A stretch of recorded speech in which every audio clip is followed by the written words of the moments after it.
Welcome back to the channel, everybody. So guys, we just got some news about an upcoming patch. I don't know exactly when the patch is going to be released, probably within the next few days, maybe the next week or so, but hopefully soon. But the two big things are the Reserve Vault and the Hex Rebalance. The Hex Rebalance is what I want to focus on because Hex is going to go from something that was just a mark, just had effects based on the champion's texts that said the effect what happens, like Mithrala, Chains of Petrification. We have champions like Urticata, I think is the name of the champion, the Demon Spawn champion, who basically, if they have Hex, a chance of placing poisons on a crit, I do believe, something like that. But basically, Hex before was literally just a marking, but now Hex is going to have effects on all the champions in your party doing damage to enemy champions, which is pretty awesome. Let's go over it, okay? So the first thing, Reserve Vault. With the new update, the vault will be divided into two distinct sections. Let me get rid of my webcam so you guys can read it if you want to. The Master Vault, the good old champion vault, but with a new name, and the Reserve Vault. The Reserve Vault will work similar to the Master Vault, except that you can only send champions without artifacts or accessories equipped there. It'll have 300 slots maximum that can be unlocked gradually for silver or gems, albeit the price will be lower when compared to the Master Vault. I would hope so, because the Master Vault is super expensive. As the champions in Reserve Vault can't have any gear, you'll be prompted to remove anything that might be currently equipped with a pop-up at the very same moment you attempt to move a champion there. Other than that, you'll be totally able to use those champions exactly the same way you would use the stored in the Master Vault. Now, obviously, this sounds nice, having more storage, but I don't really know what it means you'll be able to use the champions the exact same way, because if the champions have no gear, then you can't really use them. I guess you could not really, what would you do with the champion who's not geared? Nothing. Maybe you could put food champions in there and level the food champions in dungeons and have it swapped out. But even then, it doesn't really make a whole lot of sense. To be honest, the Reserve Vault seems like a really good place if you have Faction Guardian champions who maybe you've leveled up, maybe you don't really want to see in your storage. Something that'd be really nice for me. Honestly, I think that's a perfect place to just store all my Faction Guardians, because you have a lot. Okay, I have all these epics, all these rare champions that I'm not going to use, but I still want. I'm not going to level them up. So the Reserve Vault, I think, will be the perfect place to put those champions, because I don't want them to have gear on necessarily anyways. It's not going to be any benefit other than increasing my player power. So moving them to the Reserve Vault will get the clutter of the Faction Guardians out of my main vault. So that could definitely be pretty nice. But as far as actually using those champions, I don't think that's realistic whatsoever. Now, let's talk about the Hex Change. The Hex Change is what I'm excited for. So let's read over this real quick. Once again, I'll hide my webcam so you guys can read it yourself. We've decided that this particular debuff needed some love. Thus, we aim to make it more useful. As the new update, Hex will work as follows. Champions under this debuff receive damage whenever their allies do. 10% for single target attacks, or an additional 2% for an AoE attack. This is extra damage, and it is not subtracted from the actual attack. Champions under Hex debuffs only take extra damage from direct attacks on their allies, not lasting effects such as poison, HP burn, bomb, reflect damage, etc. But the damage from Hex ignores the champion's defense. So it's just going to be pure damage from the initial hit. You take the percentage of that initial hit, and then you spread it to the other champions. Pretty simple. And it does work with War Master and Giant Slayer. Granted, most of the content, it's not really going to matter. Maybe for Hydra, but most like PvP, content like that, Hex, or War Master and Giant Slayer don't hit for a significant amount of damage. However, the thing that I find pretty interesting about this, and you guys can kind of theory craft down below, is that, well, first off, Hex before was basically useless as far as doing the effects that's actually on that champion's text. That part was nice, but other than that, had no real effect. Now, it's going to be boosting champions like Candrafon potentially pretty significantly. Check this out.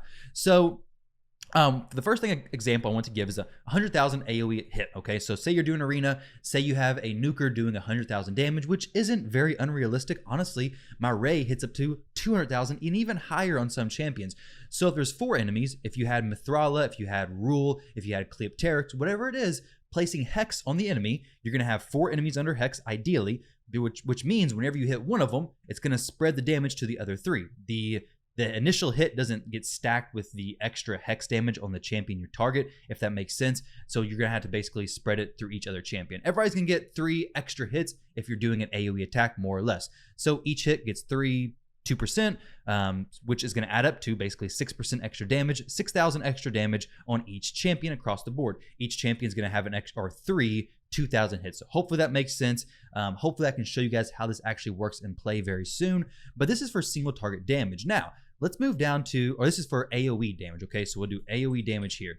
So this one is the AoE damage. Let's move down to single target, and it does work with War Master and Giant Slayer. Now, single target, this is where it gets interesting, okay? This is where you're gonna get some big damage boosts.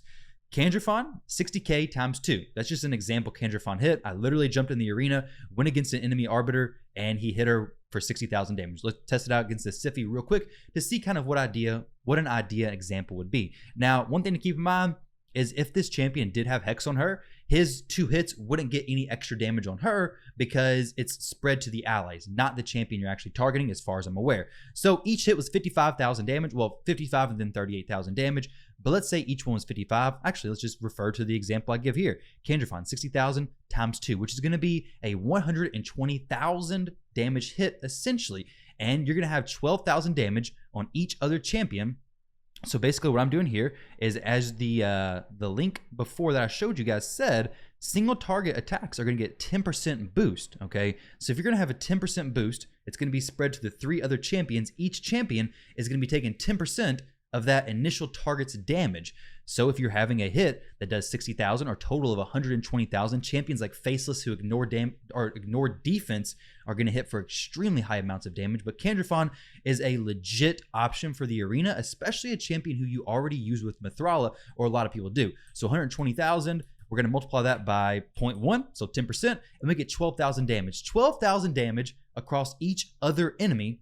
You're essentially giving Kandrafon times 3 a 36,000 damage boost, okay? Which is basically a 30% damage boost overall, which is pretty crazy in my opinion. That's going to take a champion who already hit crazy hard and was already a very viable option for arena defense, specifically in a arena defense with Mithrala, who does the Hex debuff, who already wants to be built with accuracy because she gets her accuracy combined to her resistance for good resist. Now you have a champion who's going to be hitting the main target really, really hard with his single target abilities, also does crazy hard AoE damage, but his single target ability is going to be spread to the other allies of the enemy team, which is pretty crazy in my opinion. Taking a debuff that did basically nothing.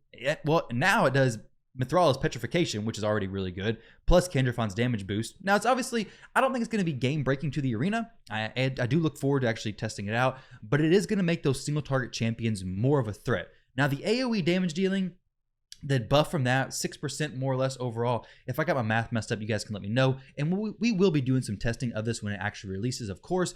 But right now, the AoE damage doesn't seem crazy. Let me give an example real quick of my Ray. She's in Swift Parry gear right now, just for the memes. But we'll throw her in here just to see kind of like what her damage would be. What kind of stuff could we kind of expect from this?